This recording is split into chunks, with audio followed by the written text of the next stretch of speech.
Hello students, I am Sarpan Singh, your physics teacher, and today we will study about class 10 physics chapter 3 sources of energy, and this is today's a new chapter sources of energy. What is sources of energy? What is energy and what is its use?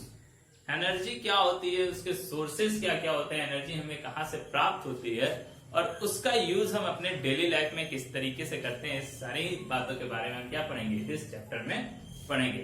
तो we use heat energy obtained by burning fuels like wood, coal, kerosene और LPG for cooking और food.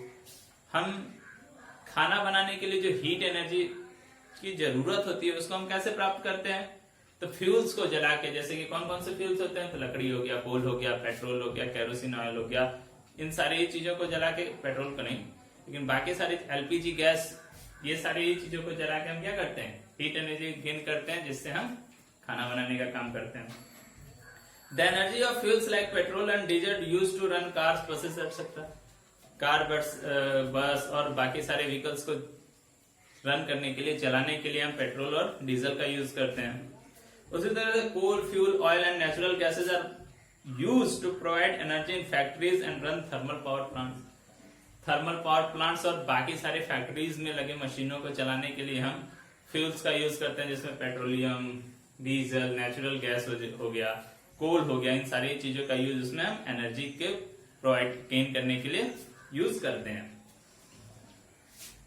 आगे अगर ये सोचा जाए कि अगर ये एनर्जी न रहे तो क्या होगा, if there is no energy all our activities will come to stop. अगर हम सोचे कि ये सारे ही एनर्जीज न रहे तो क्या होगी, सारी ही एक्टिविटीज एक ही बार में क्या हो जाएगी, स्टॉप हो जाएगी, समाप्त हो जाएगी. For example, if there is no energy we won't able to cook food. अगर हमारे पास एनर्जी नहीं रहे तो हम खाना बनाने के भी एबल नहीं रहेंगे, योग्य नहीं रहेंगे. If there is no energy we won't be able to run machines in factories, power plants etc. अगर हमारे पास एनर्जी नहीं रहेगी तो हम मशीन्स को चलाने में भी एबल नहीं हो पाएंगे. ठीक है, फैक्ट्रीज नहीं चल पाएंगी, पावर प्लांट्स हमारे नहीं चल पाएंगे.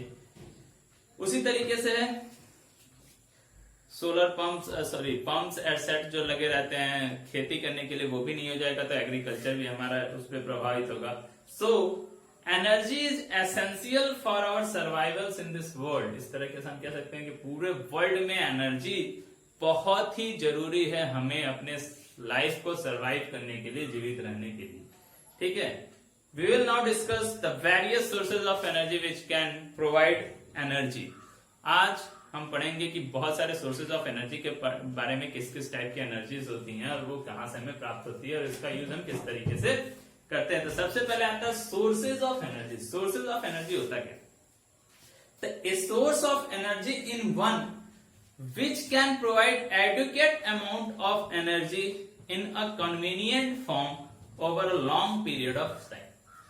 सोर्सेज ऑफ एनर्जी हम उन सारी चीजों को कहेंगे जहां से हमें एनर्जी प्रोवाइड होती है, एडुकेट फॉर्म ऑफ एनर्जी, ऐसे फॉर्म ऑफ एनर्जी में जिसका यूज हम अपने डेली लाइफ में डायरेक्ट कर सकें in a convenient form. Convenient form में आसान तरीके से हमें वो एनर्जी क्या प्रोवाइड हो for a long period of life, लंबे समय तक के लिए वो एनर्जी अगर हमें प्रोवाइड हो रहा है तो उन सारी ही चीजों को हम क्या कहते हैं, सोर्सेज ऑफ एनर्जी कहते हैं. ठीक है, तो sources of energy in which can provide adequate amount of energy in a convenient form for a long period of time. All the sources of energy can be divided into two main groups.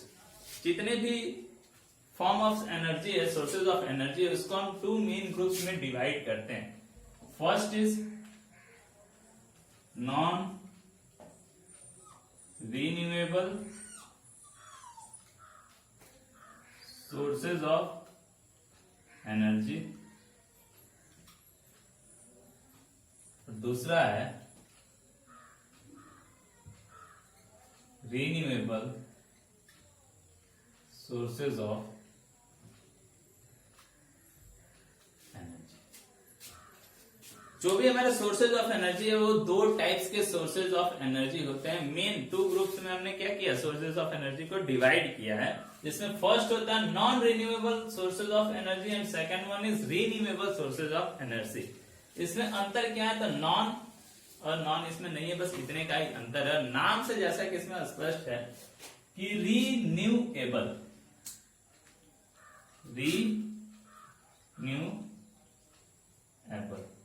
अगर इसको हम अलग अलग करें तो री मतलब होता है दोबारा,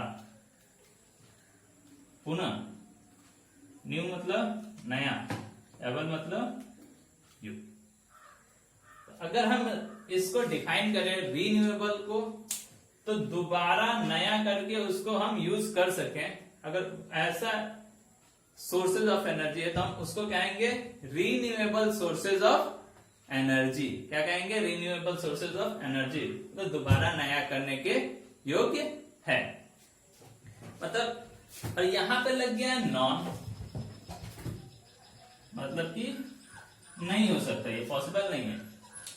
तो non renewable sources of energy क्या हो जाएगा, दो sources of energy which have accumulated in nature over a very very long time and cannot be quickly replaced when exhausted are called non renewable sources of energy। वे सारे sources of energy जो इस nature में, प्रकृति में बहुत ही लंबे समय के बाद बनते हों और एक बार इसे यूज करने के बाद, एब्सॉर्ब करने के बाद इसको हम दोबारा नया न कर सके, तो वे सारे types of sources of energy क्या कहलाते हैं, non renewable of sources of energy. मतलब जिस एनर्जी का यूज हमने एक बार कर लिया तो फिर वो तुरंत उसको हम रिप्लेस नहीं कर सकते, मतलब उस एनर्जी का यूज हम दोबारा उसको नया करके नहीं कर सकते। जैसे हमारा एग्जांपल हो गया कोल, पेट्रोलियम, नेचुरल गैस एटसेट्रा। ये सारे क्या है, non renewable sources of energy है, जिसमें फॉसिल फ्यूल्स होते हैं। फॉसिल फ्यूल में कोल, पेट्रोलियम, नेचुरल गैस तीनों आ जाता है, न्यूक्लियर फ्यूल्स भी है इसमें। ये सारे क्या है, non renewable sources of energy, मतलब इसको हम एक बार यूज कर लिए तो दोबारा हम इसका यूज नहीं कर सकते हैं। जैसे कोयला एक बार जला लिए तो उसके बाद वो राख हो जाता है, अगर हम उस राख को फिर यूज करना चाहें तो हमारे किसी काम का नहीं है।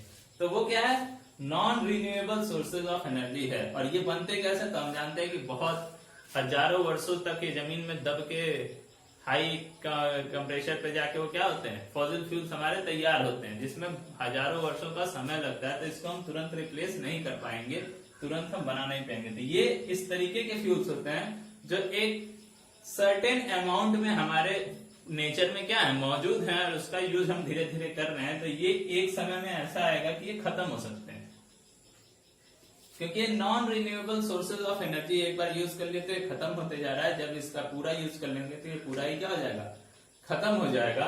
तो ये non renewable sources of energy कहलाते हैं। इसको हम कन्वेंशनल सोर्सेज ऑफ एनर्जी कहते हैं या एग्जॉस्टिबल सोर्सेज ऑफ एनर्जी भी कहते हैं।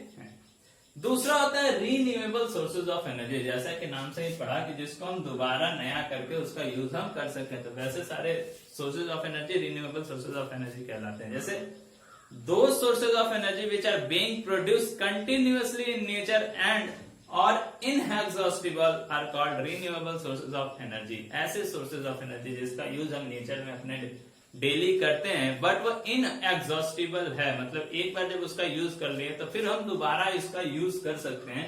इस टाइप के सोर्सेज ऑफ एनर्जी को हम क्या कहते हैं, रिन्यूएबल सोर्सेज ऑफ एनर्जी कहते हैं। For example wood is a renewable sources of energy because if trees are cut from the forest and obtaining wood then more trees will grow in the forest due to course of time.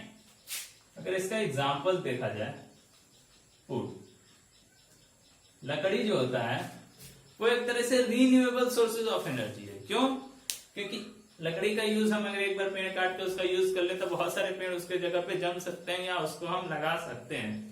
कुछ समय के बाद फिर से हमारे वो तैयार हो सकते हैं, 2 साल 4 साल 5 साल 10 साल के बाद। बट इसमें क्या था कि हजारों वर्षों का समय लगता था, वो भी बनेगा कि नहीं बनेगा ये कोई जरूरी नहीं है। तो इसको हम कहते हैं non conventional sources of energy या alternate sources of energy inexhaustible sources of energy कहते हैं, मतलब इसका यूज करने के बाद वो पूरी तरीके से खत्म नहीं होता, जिसमें विंड एनर्जी का यूज करते हैं, वाटर एनर्जी का यूज करते हैं। विंड एनर्जी क्या है, सोलर एनर्जी का यूज करते हैं, ठीक है। ये सारे जो एनर्जीज होते हैं रिन्यूएबल सोर्सेज ऑफ एनर्जी है। विंड एनर्जी हवा बहती ही रहती है, उसका यूज करें तो भी ठीक है, ना यूज करें तो भी ठीक है, तो ये क्या है renewable sources of energy. Water energy, water energy भी रिन्यूएबल सोर्सेज ऑफ एनर्जी है, एक जगह से दूसरी जगह वाटर साइकिल चलती रहती है हमारी। सोलर एनर्जी क्या है, सन से कंटिन्यू हमारे पृथ्वी पे क्या प्रकाश पड़ता है, अगर उसका यूज हम अपने डेली लाइफ में करते हैं तो हमारे लिए बहुत ही अच्छा है। तो इस टाइप के जो सोर्सेज ऑफ एनर्जी होते हैं उसको रिन्यूएबल सोर्सेज ऑफ एनर्जी कहते हैं। आगे आता है what is good source of energy. किसको हम कहेंगे गुड सोर्स ऑफ एनर्जी, मतलब अच्छे सोर्स ऑफ एनर्जी हम किसको कहेंगे। तो इसके कुछ पॉइंट्स होते हैं,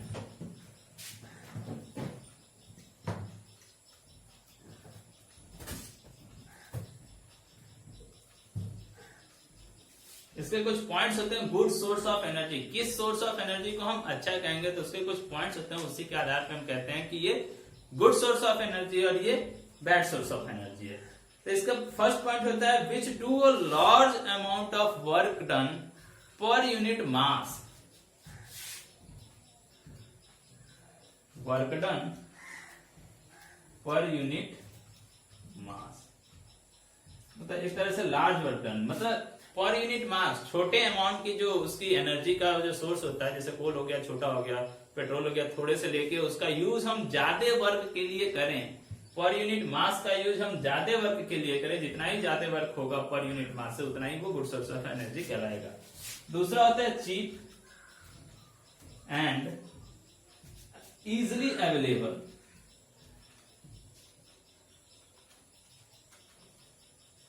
चीप हो, सस्ता हो और आसानी से हमें प्राप्त हो सके, इस टाइप के सोर्सेज ऑफ एनर्जी होने चाहिए, तो वो भी गुड सोर्स ऑफ एनर्जी कहलाता है। उसी तरह से तीसरा होता है easy to store and transport, मतलब वो इजी टू स्टोर हो, जहां उसे हम रखना चाहें तो आसानी से उसको हम रख सकें और उसको एक जगह से दूसरी जगह आसानी से ले जा सके, ऐसे सोर्सेज ऑफ एनर्जी को हम गुड सोर्स ऑफ एनर्जी कहते हैं। फोर्थ होता है which is safe to handle and use, जो हैंडल करने में, उसको छूने में, एक जगह से दूसरी जगह ले जाने में, या उसका यूज करने में सेफ हो, सुरक्षित हो, ऐसा ना हो कि हमें उससे खतरा हो। तो इस टाइप के जो सोर्सेज ऑफ एनर्जी होते हैं वो गुड सोर्स ऑफ एनर्जी होते हैं, जो सेफ टू हैंडल होते हैं। अब which does not cause environment pollution, और सबसे ज्यादा इंपॉर्टेंट यही है कि उससे एनवायरमेंटल पॉल्यूशन कितना कम हो रहा है वो देखना भी बहुत जरूरी है, क्योंकि जितना ही कम एनवायरमेंटल पॉल्यूशन होगा वही उतना अच्छा सोर्सेज ऑफ एनर्जी होगा हमारे भविष्य के लिए। तो आज की क्लास में हमने पढ़ा कि what is source of energy, two types of sources of energy, non renewable, renewable, and what is the good source of energy, क्या क्राइटेरिया होता है गुड सोर्स ऑफ एनर्जी का। तो आगे हम एक एक एनर्जी के बारे में कल से रेगुलर एक एक लेक्चर में पढ़ेंगे। तो आज के लिए बस इतना ही, धन्यवाद।